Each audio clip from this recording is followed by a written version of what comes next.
بچوں نے ماں سے کہا ہمیں کپڑے لے کر دو، عید آ رہی ہے، ہر آدمی اپنے بچوں کے لیے کپڑے لے رہا ہے، ہمارے بچے بھی کہہ رہے ہیں کپڑے لیں، جاؤ بھائی لو۔ فاطمہ کے پاس عمر 3 بر اعظم کے بادشاہ کے بچے آ رہے ہیں، ماں جی عید آ رہی، کپڑے تو لے دیں، ابا سے کہیں کہ ابا سے بات کرتی ہوں۔ ابا تشریف لائے، خزانے لبالب بھرے ہوئے گندم کے ڈھیر کی طرح کہ امیر المومنین بچے کپڑے مانگ رہے ہیں۔ فاطمہ میرے پاس تو پیسے نہیں، میں کہاں سے کپڑے لے کر دوں، میرے پاس تو پیسے کوئی نہیں۔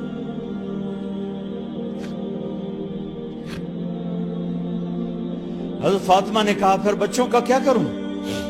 کہا پھر مجھے بھی نہیں پتا کیا کروں۔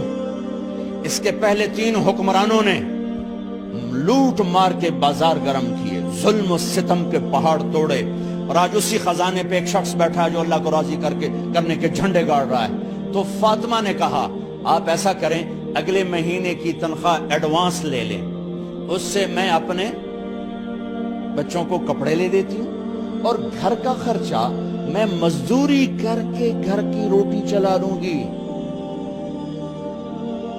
ارے اپنی تاریخ پڑھو، صرف ڈرامے نہ دیکھتے رہ جاؤ، صرف گانے نہ سنتے رہ جاؤ، اور بھی دکھ ہیں زمانے میں محبت کے سوا۔ انہوں نے اپنے بلایا وزیر خزانہ مزاحم، اپنا ہی غلام، ہاں بھائی مزاحم ہمیں بچوں کے کپڑے چاہیے، تو اگلے مہینے کی تنخواہ ایڈوانس مل جائے۔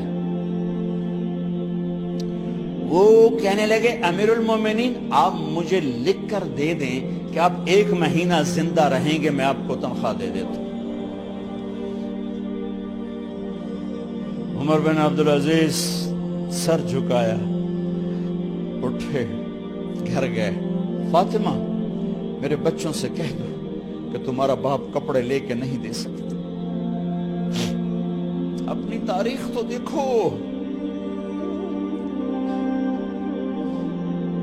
عید کا دن آ گیا، خلیفہ وقت عید کی نماز پڑھاتے تھے، نمازیں بھی خلیفہ وقت پڑھاتے تھے۔ بنو امیہ کا خاندان ملنے کے لیے آ رہا ہے، سارے سرداروں کے بیٹے اعلیٰ پوشاک، اعلیٰ لباس ملنے آ رہے ہیں۔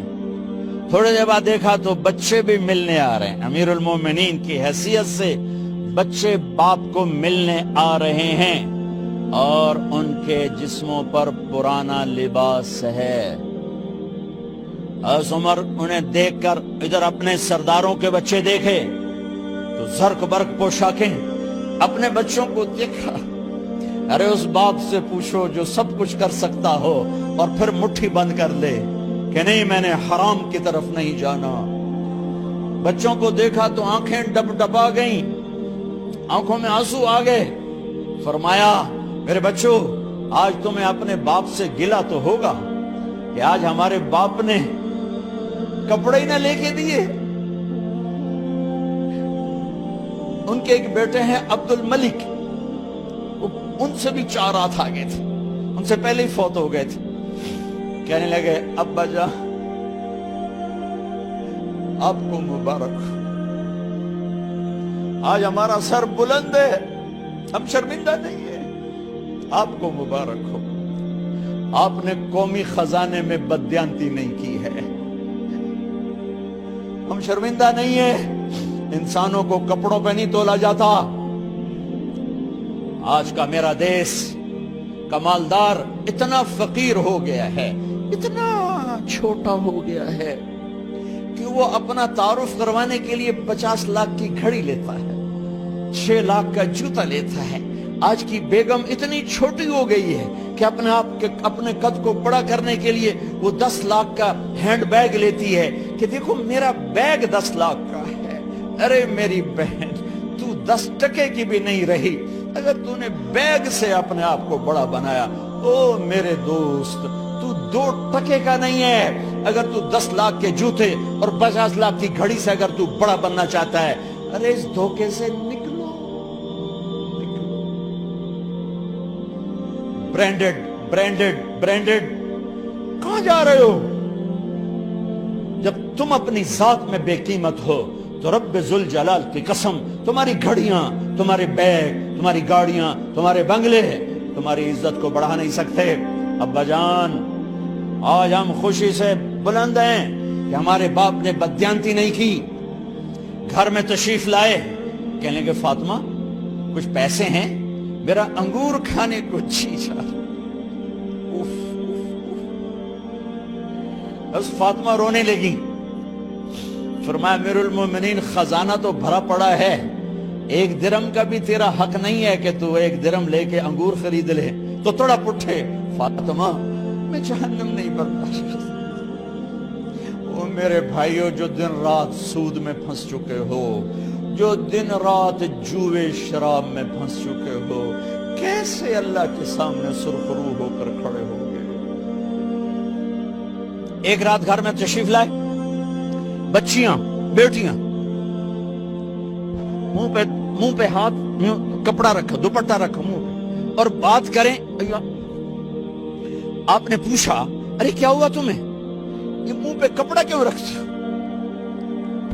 تو خاموش ہو گئی، لیکن گھر کی خادمہ رو پڑی، کہا امیر المومنین آج آپ کی بیٹیوں نے کچا پیاز توڑ کے اس سے روٹی کھائی، سالن کھائی، اور میرے آج کا تاجر کہتا ہے جھوٹ نہ بولوں تو کاروبار کیسے، میرا افسر کہتا ہے رشوت نہ لوں تو گزارا کیسے کروں۔ تو عمر بن عبدالعزیز پھس پہ ہچکیوں کے ساتھ روئے کہ میری بچیوں میں تمہیں بڑے اچھے کھانے کھلا سکتا ہوں، پر میں جہنم کی آگ برداشت نہیں کر سکتا۔ بھائیو، اس بندے نے اپنے آپ کو ذبح کر دی، اللہ کو راضی کرنے کے لیے ذبح کر دی، اپنے ذات کو، اپنے جذبات کو، اپنے احساسات کو۔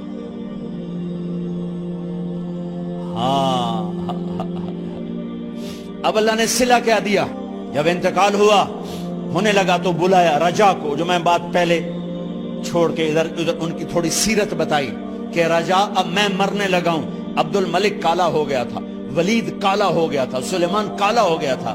یہ کیوں کالے ہوئے تھے؟